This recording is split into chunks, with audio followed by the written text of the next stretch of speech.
የኢትዮጵያ ፌዴራል ፖሊስ በሶስተኛው የጂ ፓወር ቲክቶክ ክሬቲቭ አዋርድ ላይ ከኢትዮጵያ ሕዝብ ባህልና ስነ ምግባር ባፈነገጠ አኳኋን ሰውነታቸውን የገላለጠ አለባበስ ለብሰው በአደባባይና በቴሌቪዥን ቀጥታ ስርጭት ለሕዝብ የታዩ ተጠርጣሪዎችን ከነግብረ አበሮቻቸው በቁጥጥር ስር አውሎ ምርመራ መጀመሩን አስታወቀ። ፌዴራል ፖሊስ በይፋዊ የፌስቡክ ገጹ ላይ ባወጣው ጽሑፍ ሰሞኑን በአዲስ አበባ ከተማ በተካሄደው ሶስተኛው የጂ ፓወር ቲክቶክ ክሬቲቭ አዋርድ ከኢትዮጵያ ሕዝብ ባህልና መልካም ስነ ምግባር በተቃራኒ በሕዝብ ዘንድ ተቀባይነት የሌለው አስነዋሪ አለባበስ ለብሰው በአደባባይና በቴሌቪዥን ቀጥታ ስርጭት የታዩ ዝግጅቱን በስፖንሰርነት የደገፉና ፕሮግራሙን ያቀነባበሩ ተጠርጣሪዎች ላይ ምርመራ መጀመሩን ገልጿል።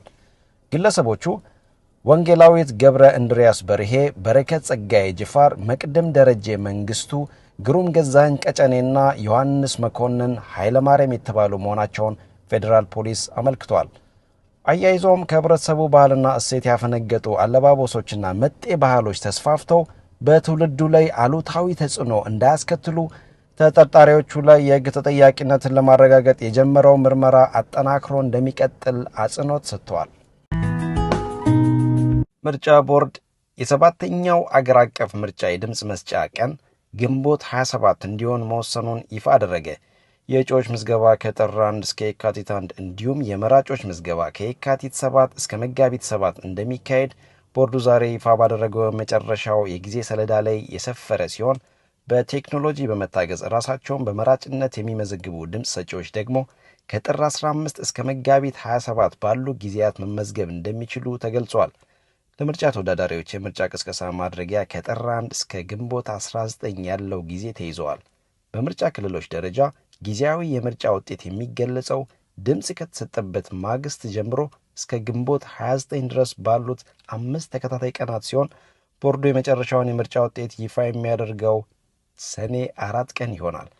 ምርጫውን ለማካሄድ አስቻይ ሁኔታዎች በአገሪቱ አሉ ወይስ የሉም የሚለው ጉዳይ በሂደት እየተገመገመ ውሳኔ እንደሚያገኝ የቦርዱ ሰብሳቢ ሜላትወርቅ ኃይሉ በጊዜ ሰሌዳው ዙሪያ በሰጡት መግለጫ ላይ ጠቁመዋል።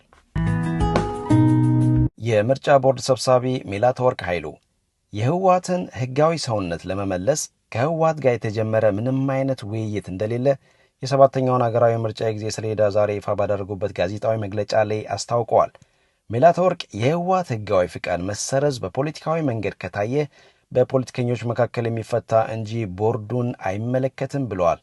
የህወሓት ማዕከላዊ ኮሚቴ ህወሓት የማይሳተፍበት ምርጫ በትግራይ ውስጥ ሊካሄድ አይችልም በማለት በቅርቡ በድጋሚ አቋሙን መግለጹ አይዘነጋም።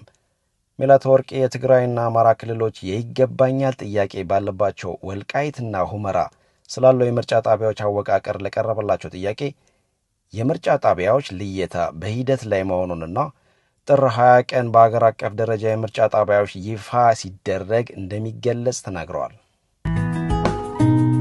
በአማራ ክልል የጎንደር ከተማ ኮሚኒኬሽን ጽሕፈት ቤት በከተማዋ ለረዥም ጊዜ ተጥሎ የቆየው የሰዓት እላፊ ገደብ መነሳቱን ዛሬ አስታወቀ። የሰዓት እላፊ ገደቡ የተነሳው የከተማዋ የጸጥታ ሁኔታ በመሻሻሉና አስተማማኝ ሰላም በመስፈኑ መሆኑን ጽሕፈት ቤቱ ገልጿል። በአሁኑ ወቅት የከተማዋ ነዋሪዎች ያለምንም የጸጥታ ስጋት 24 ሰዓት መንቀሳቀስ የሚችሉበት ሁኔታ ተፈጥሯል ያለው ጽሕፈት ቤቱ የማታ የትራንስፖርት አገልግሎት የሚሰጡ ባለ 3 እግር ተሽከርካሪዎች ወይም ባጃጆችን ጨምሮ ሁሉም ተሽከርካሪዎች 24 ሰዓት መንቀሳቀስ ይችላሉ ብለዋል። በጋምቤላ ክልል ኢታንግ ልዩ ወረዳ ህዳር 28 ከቀኑ 6 ሰዓት 16 ተሳፋሪዎችን ጭኖ ወደ ጋምቤላ ከተማ በመጓዝ ላይ በነበረ አውቶቡስ ላይ ታርፓን በተባለ ቦታ በተፈጸመ ጥቃት በተሳፋሪዎች ላይ የሞትና ከባድ የአካል ጉዳት መድረሱን የክልሉ ፖሊስ አስታውቋል። በጥቃቱ አንድ ሴት ተሳፋሪ ህይወታቸው ሲያልፍ ሌላ ሴት ደግሞ ከባድ ጉዳት ደርሶባት በጋምቤላ አጠቃላይ ሆስፒታል በጽኑ ህሙማን ክፍል በሕክምና ላይ እንደሆነች ፖሊስ ገልጿል።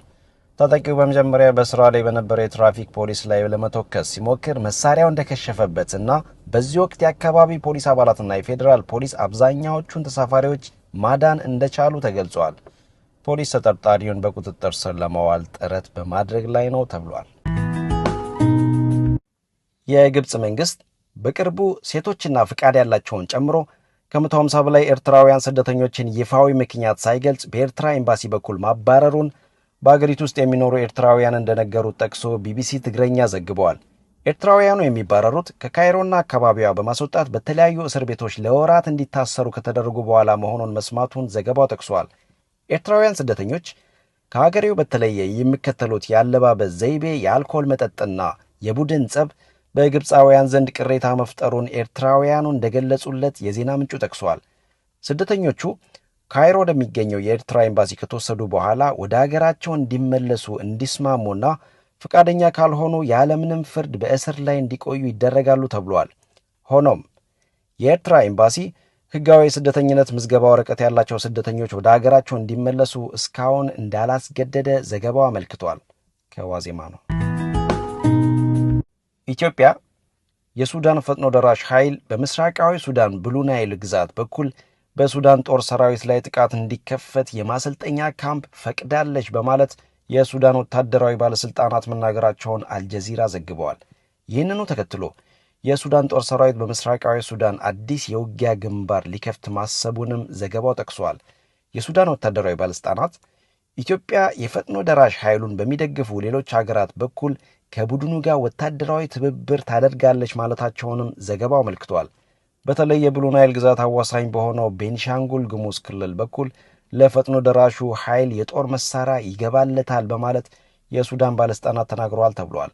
በኢትዮጵያና ሱዳን ድንበር ላይ ይገኛል በተባለው ወታደራዊ ማሰልጠኛ ጣቢያ የፈጥኖ ደራሹ ኃይል ታጣቂዎች እንዲሁም ለቡድኑ ለመዋጋት የተቀጠሩ የደቡብ ሱዳንና የኮሎምቢያ ቅጥረኛ ተዋጊዎች እንደሚሰለጥኑበት መስማቱንም አልጀዚራ በዘገባው ላይ ጠቅሷል። በቤኒን የተሞከረው ወታደራዊ መፈንቅለ መንግስት መክሸፉ ተገለጸ። እሁድ ማለዳ የምዕራብ አፍሪካዊቷ ሀገር ቤኒን ጦር ሰራዊት አባላት ስልጣን መያዛቸውን ያስታወቁበት የመፈንቅለ መንግስት ሙከራ መክሸፉንና ፕሬዝዳንቱ በደህና ሁኔታ በፈረንሳይ ኤምባሲ ውስጥ እንደሚገኙ የአገሪቱ መንግስት አስታወቀ። ቀደም ሲል በሌተናል ኮሎኔል ፓስካል ቲግሬ የሚመራ የወታደሮች ቡድን በአገሪቱ ቴሌቪዥን ላይ ቀርበው ባስተላለፉት መልእክት ላይ ፕሬዝዳንት ፓትሪስ ታሎን ከስልጣን አስወግዶ የአገሪቱን ህገ መንግስት ማገዱን አስታውቀው ነበር። የሶማሊያዋ ጁባላንድ ራስ ገዝ ራሷን የቻለች መንግስት ለመሆን የሽግግር ሂደት መጀመሯን አስታወቀች። የጁባላንድ ግዛት ፓርላማ ትላንት ባደረገው የግዛቲቱ ህገ መንግስት ማሻሻያ ግዛቲቱ የሶማሊያ ፌዴራል ግዛት መሆኗን የሚጠቅሱ አንቀጾችን በሙሉ ከህገ መንግስቱ ላይ አስወጥቷል። ግዛቲቱ ከእንግዲህ የጁባላንድ ፌዴራል ግዛት መባሏ ቀርቶ የጁባላንድ መንግስት ተብላ እንድትጠራ ፓርላማ ወስኗል። ጁባላንድ ከፌዴራሉ ህገ መንግስት ማሻሻያና ከምርጫ ጋር በተያያዘ ባለፈው ዓመት ከፌዴራል መንግስቱ ኃይሎች ጋር ደም አፋሳሽ ግጭት ውስጥ መግባቱ ይታወሳል። ከዋዜማ ነው። የፕሬዝዳንት ዶናልድ ትራምፕ አስተዳደር ያወጣው አዲሱ የአሜሪካ የውጭ ፖሊሲ ላይ አሜሪካ በአፍሪካ ቀንድ ቀጠና የሚታዩ ግጭቶችንና ውጥረቶችን በመፍታት ላይ እንደሚያተኩር ያብራራል። አሜሪካ ለበርካታ አስርተ ዓመታት በአፍሪካ የሊበራል ዲሞክራሲያዊ ርዕዮትን በማስፋፋት ላይ አተኩራ እንደነበር የሚያትተው ፖሊሲው ከእንግዲህ ግን አሜሪካ ከአፍሪካ ሀገራት ጋር የንግድ አጋርነትን በማጠናከርና ግጭቶችን በመፍታት ላይ እንደምታተኩር ይገልጻል። አዲሱ የውጭ ፖሊሲ በተለይ በኢትዮጵያና በሶማሊያ እና በኢትዮጵያና ኤርትራ መካከል ያሉትን ውጥረቶች በማብረድ ላይ ትኩረት ያደረገ እንደሚሆን ፖሊሲው በሰነዱ ላይ ጠቅሷል። በኢትዮጵያና ሶማሊያ መካከል ከባህር በር ጋር በተያያዘ የተፈጠረው ውዝግብ በቱርክ አሸማጋይነት ባለፈው ዓመት እንደተፈታ አይዘነጋም። አሜሪካ በተለይ ለኢነርጂ ቴክኖሎጂዋ ገበያቸውን ክፍት ከሚያደርጉ አቅምና አስተማማኝ ካላቸው ሀገራት ጋር ትብብር እንደምታደርግ ፖሊሲው ጠቁመዋል። የግብጽ የውጭ ጉዳይ ሚኒስትር ባድር አብድላቲ ግብጽ ከህዳሴ ግድቡ ውዝግብ ጋር በተያያዘ በኢትዮጵያ ላይ ወታደራዊ ኃይል ትጠቀም እንደሆነ ከአልጀዚራ ለቀረበላቸው ጥያቄ ወታደራዊ ኃይል የመጠቀም አማራጭን ውድቅ ሳያደርጉ ቀሩ። አብድላቲ የተባበሩት መንግስታት ድርጅት ቻርተር ጉዳት የደረሰበት ሀገር ራሱን የመከላከል መብት እንዳለው ደንግጓል ሲሉ በደፈናው ምላሽ ሰጥተዋል። አብድላቲ አስቀድመው የማሳወቅና ጉዳት ያለማድረስ መርሆችን ጨምሮ የዓለም አቀፍ ህግጋትን በመጻረር በተናጠል ውሳኔ ለተገነባ ግድብ ህዳሴ የሚል እድገትን ወይም ቅቡልነትን የሚያመለክት ስያሜ ግብጽ ልትቀበለው አትችልም ብለዋል። በ13 ዓመታት የግድቡ የሶስትዮሽ ድርድር ሂደት ኢትዮጵያ ፈቃደኛነትን አሳይታ አታውቅም ያሉት አብድላቲ አሁን ደግሞ ለድርድር ዝግጁ እንደሆነች ሐሰተኛ አቋም እያራመደች ትገኛለች በማለት ከሰዋል።